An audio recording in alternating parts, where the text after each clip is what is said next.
안녕하세요. 3월 첫째 날이 되었네요.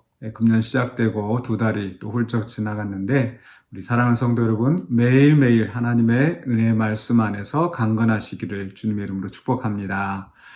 오늘 우리가 함께 나눌 하나님의 말씀은 시편 45편 1절로 8절입니다. 제가 봉독하겠습니다. 내 마음이 좋은 말로 왕을 위하여 지은 것을 말하리니 내 혀는 글솜씨가 뛰어난 서기관의 붓끝과 같도다. 왕은 사람들보다 아름다워 은혜를 입술에 머금으니 그러므로 하나님이 왕에게 영원히 복을 주시도다. 용사여 칼을 허리에 차고 왕의 영화와 위엄을 입으소서. 왕은 진리와 온유와 공의를 위하여 왕의 위엄을 세우시고 병거에 오르소서. 왕의 오른손이 왕에게 놀라운 일을 가르치리이다.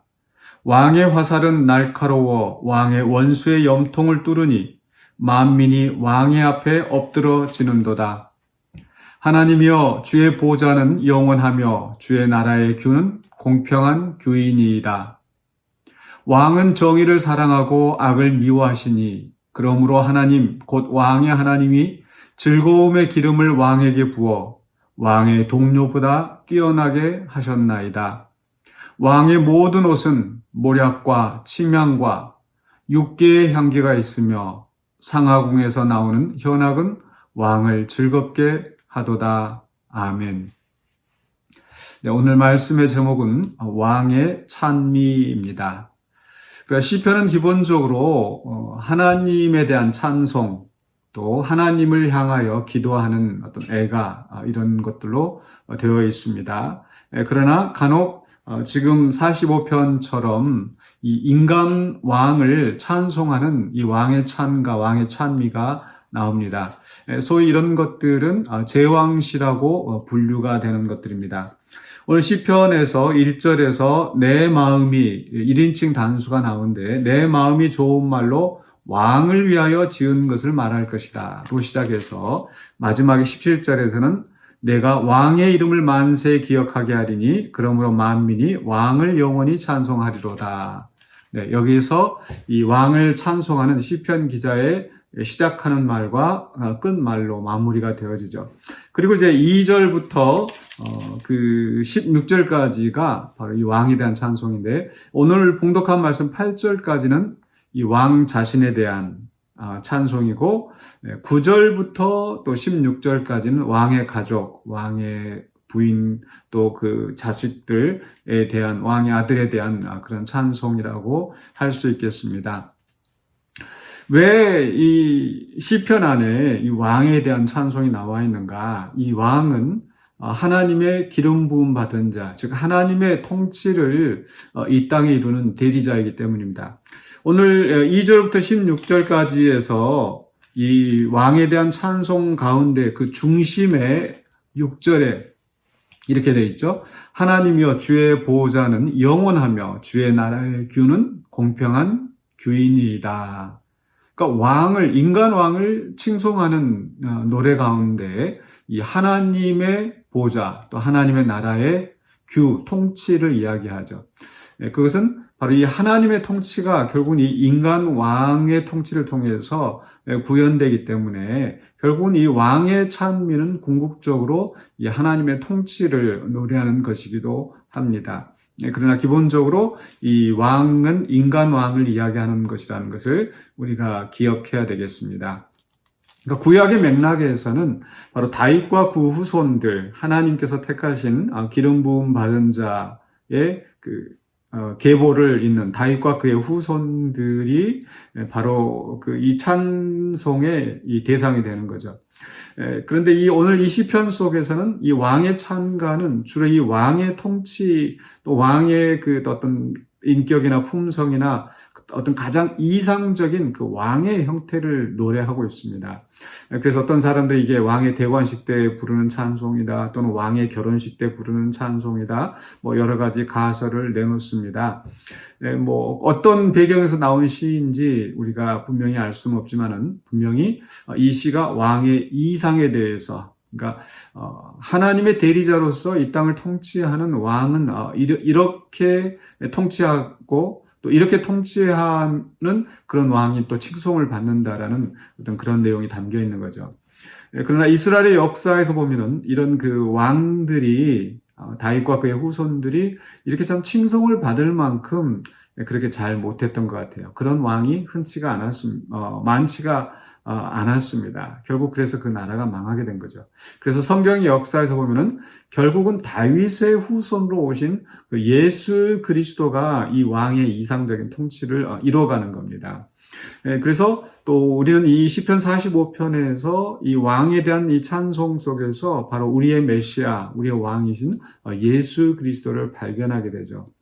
그런데 또 거기서 이제 한 걸음 더 나아가서 우리가 이 시편을 읽을 때에, 우리가 특별히 새벽에 묵상할 때에 바로 이것은 또 우리 자신에게 적용할 수 있을 거라고 봅니다.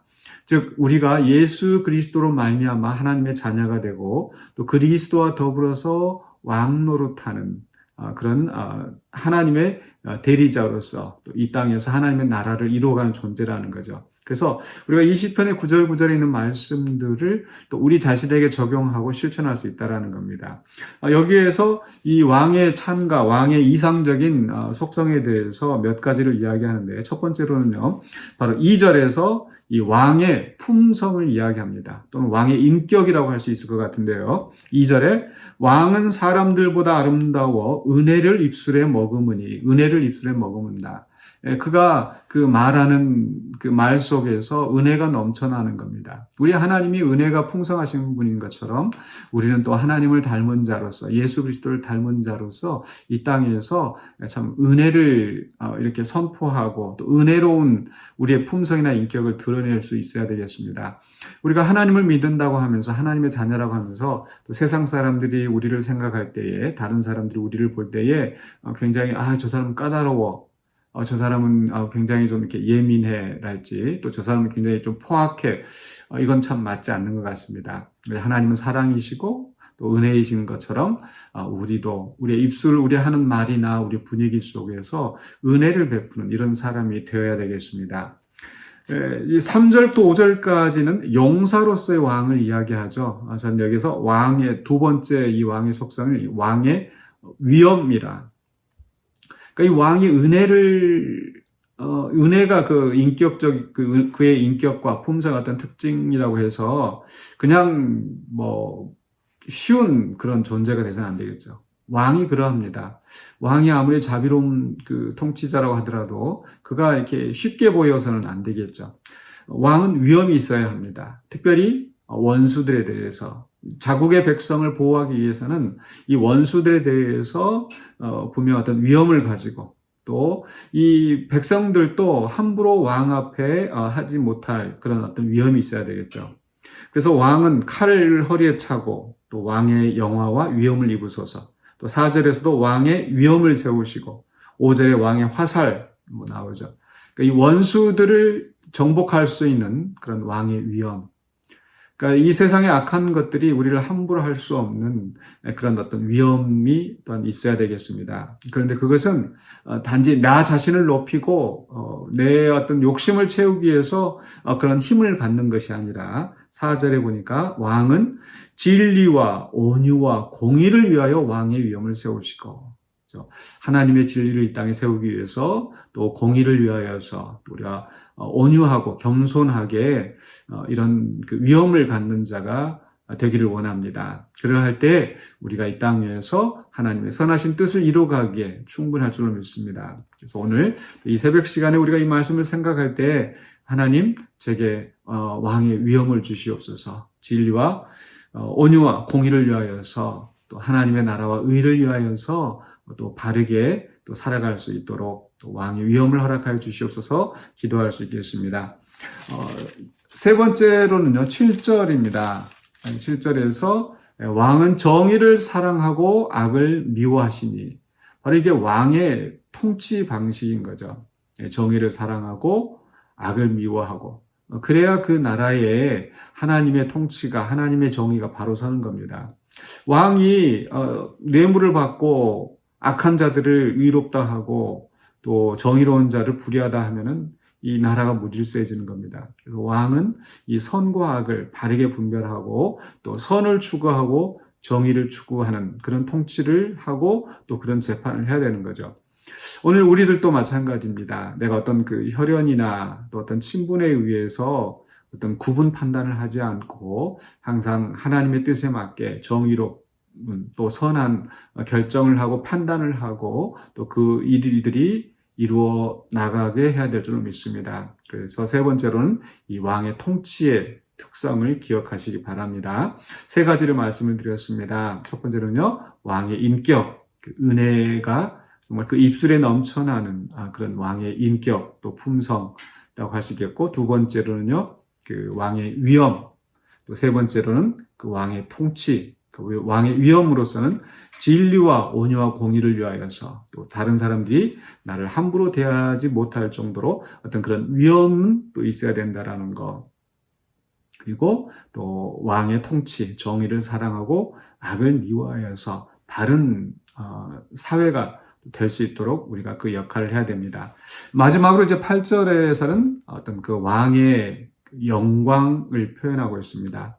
왕의 모든 옷은 모략과 침향과 육개의 향기가 있으며 상하궁에서 나온 현악은 왕을 즐겁게 하도다.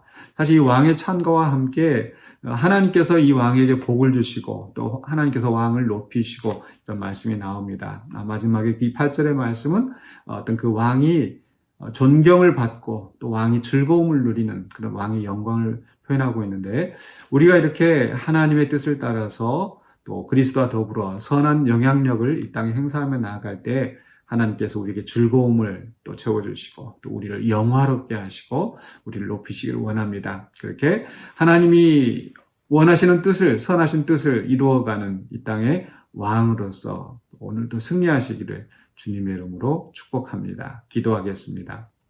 사랑해 주신 은혜를 감사합니다. 우리를 그리스도 안에서 구원하여 주시고 또 그리스도와 더불어서 왕 노릇하고 또 이 땅 위에서 빛과 소금으로서 살아갈 수 있는 사명을 주심을 감사합니다. 오늘 주님께서 우리에게 본을 보여주신 것처럼 하나님의 선한 뜻을 이루어가는 그런 통치자로서 살아가게 하여 주시옵소서. 진리와 온유와 공의를 위하여서 하나님의 정의와 하나님의 의의를 위하여서 우리가 바른 판단을 하고 또 우리가 또 행동하며 나서야 할 때는 또 위엄 있게 용기 있게 우리의 맡겨진 사명을 잘 감당할 수 있도록 도와주시옵소서. 그리하여 우리를 통하여서 하나님의 영광이 드러나고 하나님의 나라가 확장되는 역사가 있게 하여 주시옵소서. 예수 그리스도 이름으로 기도하옵나이다. 아멘.